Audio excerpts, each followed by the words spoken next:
Listen to your fear in the wild, even if you don't understand why you're afraid. By Reddit user version different 659. It was Mackenzie's idea to go camping. In fact, most things we do start out as one of her ideas.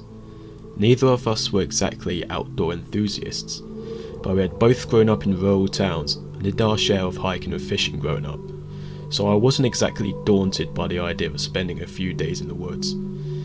But I wasn't excited either. School had just started for spring break, and after another semester of getting kicked by midterms, it was very tempting to give into my body's desire for a few days of uninterrupted sleep. Uninterrupted sleep, unfortunately, was not Mackenzie's idea of a good time. She had been suggesting the idea to me for weeks beforehand, and I had always brushed her off by claiming I had other things coming up, but by the time the break rolled around, I had run out of excuses, and she had already prepared everything with me in mind, so it was decided. We left on Sunday. Despite Mackenzie making me wake up before the sun even rose to get on the road, I found myself in a strangely good mood. I had spent most of the previous day either eating or napping, the most uninterrupted rest I have gotten since Christmas. We drove up from Bakersfield, her truck bathed in the light of the desert sunrise. At first we spoke of classes and tests, and then of a camping spot that she found in the forests of the Sierra Nevada. It wasn't actually a campground, she informed me. It was something called dispersed camping, which means you register a permit with park services, and then you pitch your tent wherever you like, which also meant no water, heat, or electricity. You leave it to Mackenzie to make sure everything we do is to the extreme. By the time the desert scenery had bled into the browns and the greens of the Sierra foothills, I had rifled through all of our packs. I trusted Mackenzie with the planning, but now I realised we were going to be a little more off the grid than previously anticipated. I just wanted to make sure. We each had our own private tents and sleeping bags, along with a few days' supply of food and water. Cooking utensils, first aid kits, and other items were divided up between our two packs, which were already stacked high enough to peek over my head when it was on my back. I recognised landmarks near Sequoia National Park and Kings Canyon, but Mackenzie took us farther north and I lost track of the terrain. She turned on a trail that led us deep into the mountains and pulled over when it ended at the foot of a hill. I was out here last week looking around for spots, she said, opening the car door. If we hike around this hill here, there's a little sort of valley with a lake at the bottom where we can set up. I groaned a little as I shrugged on my pack. How long a hike? I asked. I took a step forward and winced at the sound of the pots clattering together. Next time, I'm packing my own bag. Maybe a half hour or so. A little cardio never hurt anyone, I guess, and I bumped the pack high before tightening the hitch strap, trying to keep the weight from dragging on my shoulders. Mackenzie was right. Just around the hill, the terrain dropped dramatically towards a lake at the centre of the valley, almost like a caldera. I just doubt there was used to be any active volcanoes around these parts. Mackenzie led the way down, through some steep ground where I was worried I might slip and roll all the way down into the lake, but the firm dirt made good footing, and the trees made good handholds. Mackenzie suddenly stopped. I heard the rushing of water. I peeked around her shoulder and saw that in front of us lay the stream. Almost a small river, if I was being generous. It also led towards the lake, but a bend in the trail meant we had to cross it to continue. It snows up in the mountains and must have begun to melt. Because the stream had swelled in size, and the log that laid across was already submerged by a thin layer of water. Only a few more minutes of walking after we crossed this, Mackenzie said, nudging the log with the toe of her boot.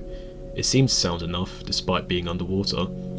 I'd watch out, I said, leaning over the stream. There were tiny ripples at the surface, but it looked placid. They say that these streams like these only look calm on the surface. Mackenzie snorted out a laugh, then stepped onto the log. Yeah, that's why I don't plan on swimming in it. She began to shimmy across, but after a few moments I shrugged and joined her. It wasn't a far crossing, maybe 20 feet, and we were making fast progress. But in the end, it was always the little things that got you. A little more than halfway across, Mackenzie's foot slipped and she leaned forward to regain her balance. Her sleeping bag, tied to the top of the pack, broke loose from one of its straps, fell forward over her shoulder until it was caught mid-air by the remaining strap. That little momentum was enough. Mackenzie tottered for a split second, and then fell. I was right, the current was fast. She reached out her hand to grab onto the log, but by the time she resurfaced she was already too far downstream. I began to scramble across, in hopes of getting to the other side before she was pulled too far away. I guess some luck was on our side that day. The stream was fast, but it wasn't deep, and it couldn't pull her under. Some 20 yards downstream, her pack had caught onto a fallen tree, and that was how I found her, gasping and sputtering. Maybe it was a combination of the adrenaline and the ice-cold water. By the time we stumbled to the spot where she was going to set up camp, Mackenzie was laughing hysterically. She had rolled her ankle during her stint in the stream and was limping ahead of me while stumbled after her with her pack, in addition to mine, strapped to me. "I don't plan on swimming in it," Mackenzie giggled from ahead of me, and then I fell right into the damn thing. Even I had to smile at that, despite being stuck with around 60 pounds of supplies. Maybe I did need some more action in my life. Now I really had a story to tell when I get back home. It was just about noon by the time we finished pitching our tents and hung our wet clothes out to dry. Mackenzie began digging a fire pit to cook our lunch, as we neglected to bring a jet boiler. I took this moment to take stock of my surroundings, and was pleasantly surprised that we found a genuinely beautiful spot to set up camp. We were by the edge of the lake, where the mountains flattened out and the tree line ended a few yards from the shore. After being in school dorms for nearly a year, the amount of the quiet was almost uncanny, the only sounds being the wind in the trees and the waves breaking against the sand. It was alluring, like a lullaby. Mackenzie cussed beside me. I looked over. She was struggling to get the fire going. Her hand shook as she tried to light another match. A small pile of used ones already lay by her knee. "Let me try," I said, sitting up. "She almost got pulled away by a stream an hour ago," I reasoned. "Sometimes the shock only hits you after the adrenaline has gone away." I had more luck, and after the fire got going, the rest of the afternoon and evening went by pleasantly. I rummaged through my pack and found that Mackenzie had packed marshmallows and chocolate for s'mores. I tossed the packaging on the ground and jokingly said, "I see my pack was so heavy because it was full of all these essential supplies." Mackenzie grinned and then shrugged innocently. She grabbed the package of marshmallows and began unceremoniously shoving them into her mouth. "Aren't those for cooking?" I asked, and Mackenzie looked up at me with a very well acted look of confusion. I laughed. When the sun set, both of us agreed to retire early so we could wake up at sunrise to explore the area in the morning. I shimmied into my tent and pulled the zipper closed. I checked my watch one last time before letting the sounds of waves lull me to sleep. I woke up in the dark. Something was wrong. The air was heavy and my skin was clammy as if I had just broken a fever. Nothing was disturbed inside my tent and the outside was still quiet. There was nothing reasonable that could have caused this feeling. It's hard to explain. Thinking back on it, the only conclusion that I could have come up with is that we, as a species, are old. Younger than the forests and the mountains, of course, but still old enough. And in that time, we have seen many things. You can conjure up your life experiences and logic all you want, but deep down there is a part of you that simply knows when something is wrong, and in that moment I knew. Suddenly, there was a light tapping on the flap of my tent, and then a voice. "You need to come outside," Mackenzie whispered, and she sounded terrified. I took a few deep breaths and clenched my pocket knife in a white-knuckle grip. In a flurry of motion, I unzipped the flap and stuck my face outside. I came face to face with Mackenzie. Her hair was dishevelled, and she looked to be on the verge of tears. I opened my mouth, but she clamped a hand over my lips and motioned for me to be silent. For a few moments, neither of us spoke, and only the sound to be heard was our heavy breathing as we stared at each other. But then Mackenzie's eyes slowly drifted away from mine, towards the lake. I saw her pupils dilate until I could barely see the colour of her eyes. "Run," she whispered. I didn't have time to question her. She leaped up and sprinted into the woods. I didn't waste a second before getting up and following her. The two of us crashed through the undergrowth. Perhaps Mackenzie was clearing the way in front of me because it was strangely easy. Maybe I was simply scared. "Mackenzie!" I called to the shape in front of me, but no answer. Only the sound of her breathing and the cracking of branches. "Mackenzie, what's going on?" Still nothing. And then the adrenaline in my system began to run out, and suddenly I stopped. It was dark, almost too dark to see. We had left all our lanterns back at the camp, and the cabin practically blocked out any moonlight. We'd been running for several minutes, but there were no cuts on me or branches clinging to my hair. It was like I hadn't been forcing my way through the trees at all. It was as if they were welcoming me. Ahead of me, Mackenzie had stopped too. She was standing still and I couldn't hear her breaths anymore. "We have to keep going," she said, her voice strangely level. "Not until you tell me what's going," I called back. Mackenzie shook her head. It was even darker where she was standing. I couldn't even make out her face. But behind her was some sort of clearing, and the light coming through silhouetted her against the trees. "We're almost out of the forest," she said, and I saw that she was right. There was nothing I would not give to be out of this godforsaken forest. But no, it couldn't be. It took us half an hour to hike here, and that was downhill. The forest could not end here. I was being reeled in, like a fish chasing a worm on a hook. Mackenzie turned around and she took a step towards me, an impossibly huge step. She had been several yards ahead, and now we're almost face to face. I ran.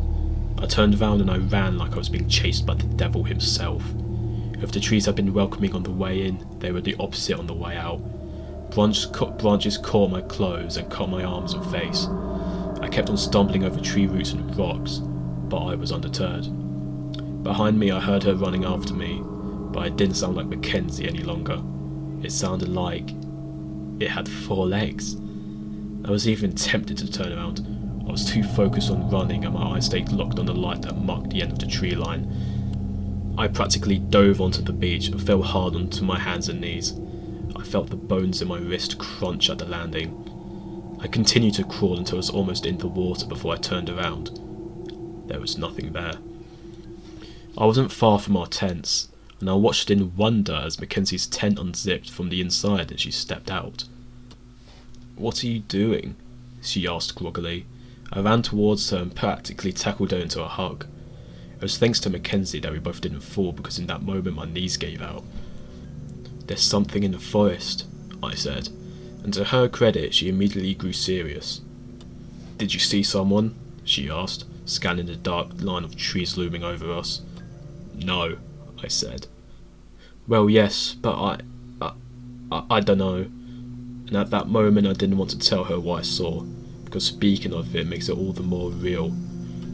"Something tried to lure me into the forest," I said at length, "but I don't think it's human." Mackenzie just stared at me. For a split second I thought she was going to call me insane, but it never came. "We need to get to the truck," she said. If she had any questions she would refrain from asking them. "No," I replied, regaining some of my composure. "It wants us in the forest." "We're as good as in the forest right now," Mackenzie reasoned. "The truck is right there. We need to leave." I looked up and I could see the glint of the truck in the moonlight at the top of the hill. It seemed so close. I outran it once. We could do it again, but there will be 2 of us this time. Once we're there, we'll drive, and we won't stop until this freak show is hours behind us. We could be in Bakersfield by morning. But no, we couldn't, because the truck is more than a mile away, tucked away behind some hill. We shouldn't be able to see it from here. It was simply impossible. Whatever it was a good hunter, I admit, because good hunters don't chase you with drums and torches. They come at night and they come quietly, disguised as everything you could want. When you are in the dark, they are a light, and when you are trapped, they are escaped. And when you are lonely, they are company. I pushed Mackenzie away. "Why didn't you wake up when I ran into the forest?" I asked. She shrugged, and her facial expression clearly showed that she thought I was being an idiot. You were quiet, she replied. But you heard me when I came back.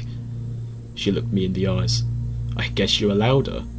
There was a tense moment between us when no one spoke. And then Mackenzie threw her hands in the air in exasperation. What use is this? She shouted. We need to leave. I shook my head and took a step back. No, I said. I'm staying here. She looked at me like I'd finally gone insane, but I wouldn't budge. Mackenzie took a step toward me and I flipped my pocket knife open and pointed at her. She stopped in her tracks and stared at me. You couldn't say she looked surprised. So, it's going to be like this, huh? I nodded and the two of us lapsed into yet another silence. After a while she sat and I followed suit. She talked to me all night. At first she tried to convince me that we needed to leave. She begged me, in fact. She talked about how close the truck was and how dangerous it was to be out here. Then as the night dragged on, she spoke of stranger things. She asked me if I was tired, and I didn't reply. You never have to be tired again, she said. And I don't mean just tonight.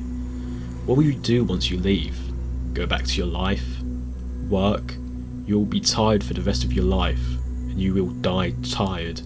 She made a sweeping gesture with her hand that encompassed the expanse of trees behind her. You can stay here forever, she said. I promise you will never be tired again. When I didn't answer, she began to speak of her sisters. I knew for a fact that Mackenzie had no sisters. She talked about how they would gather berries for me, and how they would make me a crown of oak leaves to wear. She told me that they stitched clothes with no seams and made fabrics from the foam of the sea. I was in a trance.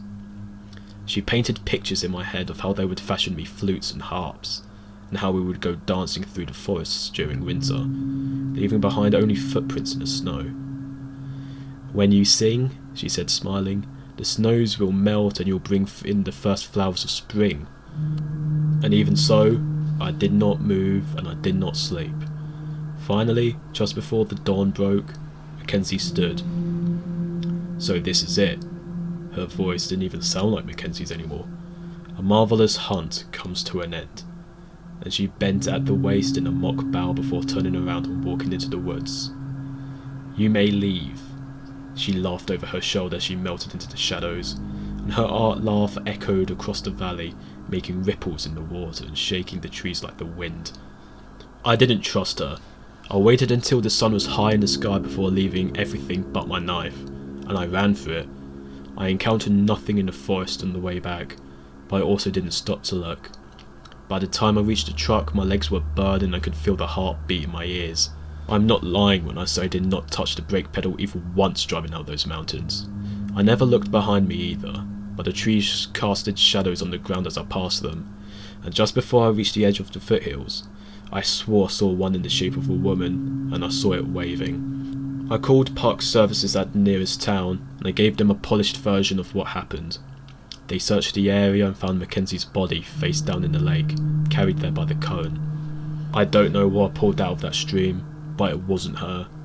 It might sound twisted, but I was relieved to hear the news. I thought that maybe Mackenzie had never been there with me, that it had planned this trip the whole time from start to finish. But I'm still in shock, but I will mourn for my friend when the time comes. I saw the stream, I saw how shallow it was. Mackenzie should not have died, but it killed her, it murdered her, and it would have murdered me. So as beautiful as it would sound, I did not sound. It had no power outside, it lives in the forests. I will say it again, it lives in the forests, and when you see it, you will know.